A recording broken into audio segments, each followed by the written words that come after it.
All right. At this hour right now, we want to talk about two detention officers now safe in eastern North Carolina following an intense situation at the Bertie-Martin Regional Detention Center there. Monday night into Tuesday morning, over 80 inmates overpowered correctional staff there, taking two of the guards hostage. About 30 agencies responded. They regained control. Those officers are now safe once again.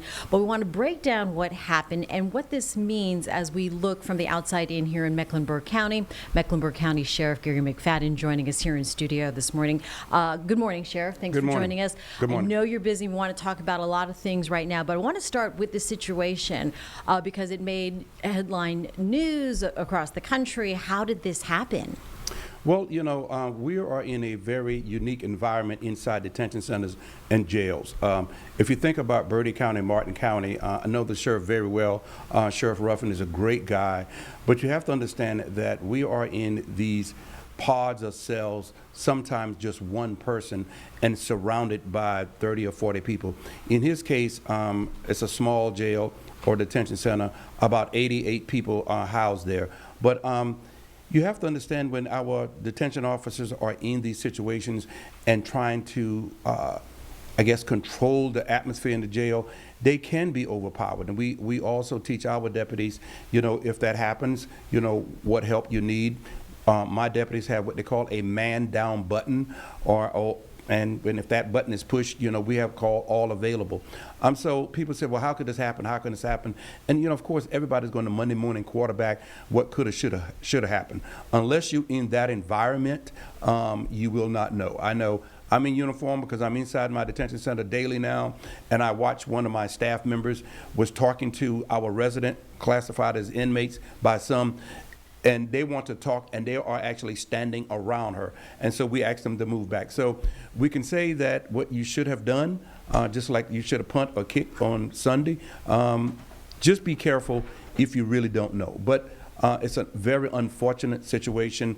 It brings chills when you wake up, because all of the sheriffs in North Carolina at that point has this alert system. So we all got the alert at the same time.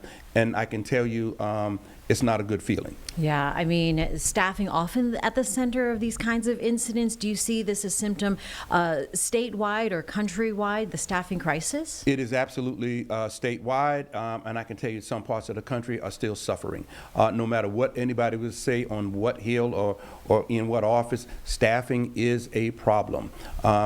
And when you have staffing problems, you're going to have these problems.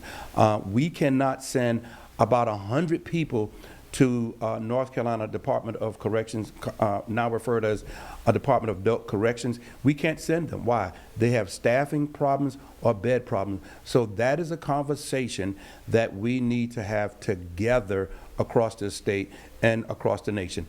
I know when I go to these conferences and conventions, we do talk about staffing and retention problems all across the nation. So let's make sure we got that right. Some people say they don't have a problem. You're good. But those who are going to be honest, we have a problem. So what lessons then from Mecklenburg County Sheriff's Office can we look at, or are you applying to what happened there? You say you have the stand down button, or that's kind of standard, but it's definitely a wake-up call. It is a wake-up call. Be aware of your surroundings, watch your back, be careful of what you do. You may just lean down to pick up something and it expose your keys, or expose your walkie-talkie, or it exposes you. So we are having those conversations with our staff. It is a great reminder. It is a great teaching tool. And so we're talking to our staff about what to do, what not to do.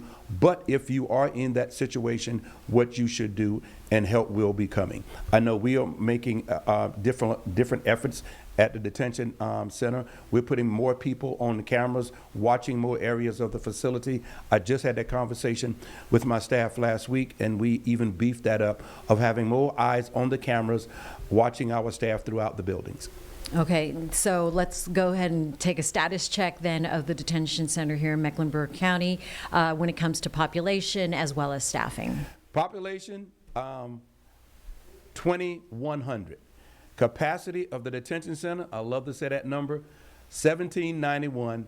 300 people are sleeping on stack of bunks will be referred to as sleeping on the floor, and about 80 to 100 people cannot go to the Department of Adult Corrections for whatever reason. So we are holding those people here who have been sentenced or pled guilty and should be serving their time in Raleigh, but they are still here. Retention still is back and forth. Our recruiting efforts is absolutely doing well. We're going to hit our number that we wanted, 50 or 60, by by the end of July. We have those people already hired. We're looking for the largest class in August, which I'm asking for an additional 50 people to be in our August class. But it's a class starting on July 8th, and then I think the next one is like July 22nd. Both classes are around 15 to 20 people in both of those classes. We just had a class graduate Friday of 30, so we are doing well. All right, I've got that number committed now, 1791. 1791, because most people say, well, they commit crimes or they should be there, but it causes a lot of problems. You know, it's a lot of tension. It is hot. If you think it's hot outside, it is definitely hot inside the detention center, and you have people sleeping on the floor, sleeping by the phones, sleeping just outside the door of another resident / inmate's door, and it's a lot of conflict. And, you know, they are waiting to go to court or waiting to go to trial, and it's a lot of tension. I can tell you it's a lot of tension. All right. Are there extra precautions with the heat and the holiday coming up, not only for current residents there at the detention center, but with long weekend and anticipated crime? We think that the temperature inside the detention center, we think it's going to be fine. We don't have any problems as of today. We are in an older building, so we cannot say that that air conditioner is going to work, you know, the entire week. If anybody can say that about their air conditioner at their home, they're not telling the truth. So we are looking at those things. We know that the holiday is going to bring out people every day, more than ever. The weather is great, you know, so people are going to be out. They're going to be celebrating. Of course, this celebration is a little different.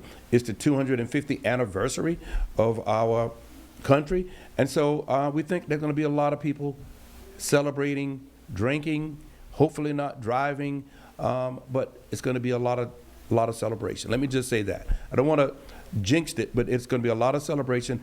But I would say celebrate responsibly and not get in trouble to come to the Mecklenburg County Detention Center. Yeah, you've said it now. Do not commit a crime. I mean, never want to commit a crime. You never want to commit a crime and somebody judge me about how I say that. Well, there is no good time to come to the detention center / jail.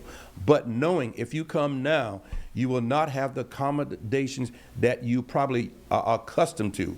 Your own bed, your own room, that is probably will not happen. If you have medical issues or on medication, you may not get it as quickly, but you will get it, but not as quickly as before. It's just crowded. It's overcrowded.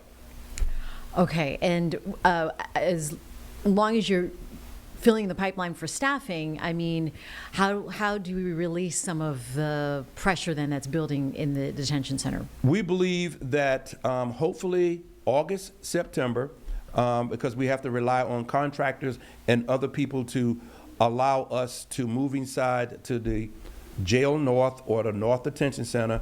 So we are on track still, end of August, 1st of September. Somebody said, well, you changed that. Well, I can't change when a guy's going to pour concrete or when something is delivered. I have a deadline. Their deadlines may be different. So we are looking at September as the launch date. That is going very well. But of course, anything could happen. That will give us great relief because we can put at least all 300 or even 200 out at that facility very quickly. We already have the number of people that we want to move. We actually have the people that we are wanting to move, people who are going to be in programs. You know, people that we have less problems with will probably go out to North. You are wearing your uniform, so I know you're working the trenches because you are so busy this summer. Yes, I am. My staff laughed at me. They haven't seen me in my office for 2 days. I'm inside a detention center. I'm actually walking resident inmates to their appointments inside the building. It's just giving some staff some release. But it's also giving me a chance to talk to my staff more, which I do anyway, but now they see me for 4 or 5 hours instead of 1 or 2 hours. Monday, I never left the detention center all day. Yesterday, I never left the detention center all day. So inside the detention center, working in the trenches with my staff, just not, hey, hi, Sheriff, what you're doing. No, actually moving people, moving food carts, delivering stuff, because we are in a crisis, but I have been in that crisis before, and so I am eager to work with my staff. All right, hands-on for sure. Hands-on. As one of the city's leaders, now let's talk about the local politics with Mayor Vi Lyles stepping down yesterday, the interim mayor going to be sworn in later today, and then shifting gears and looking into the future, Councilman Malcolm Graham talking that he might be looking, or he is looking at a run, possible run for Charlotte mayor in 2027. You've worked with him, you know him well. What's your reaction to that possibility? Well, I think Malcolm Graham is a great candidate. Not only worked with Malcolm Graham as one of the leaders of the city, I've known him since he arrived to Charlotte. We went to the illustrious Johnson C. Smith University together. So I saw Malcolm coming inside Johnson C. Smith, which he played tennis. He was an outstanding tennis player. He joined the second best fraternity, because mine is the first, Omega Psi Phi fraternity, and he's a Kappa, and we have a great friendship, a great relationship. I think that he will do well as a mayor. I think he'll do great as a mayor, and I know him well. And it's not political with me.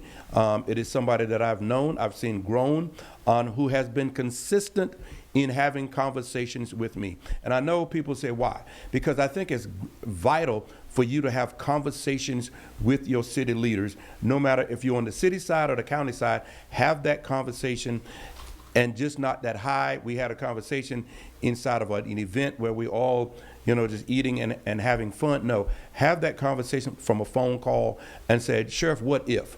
Or Sheriff, what are you doing on Beatties-Ford Road? I like those conversations. I'm hoping that is the same energy that I will get from the new mayor also. And if he can't come to me, I'll be glad to walk through that tunnel and have that conversation and bring our county issues to him, and we can work together in the city and the county.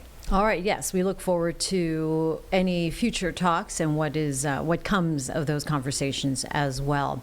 All right, Sheriff Garry McFadden, thank you for joining us. You have a busy month coming up, so we'll see you when we see you.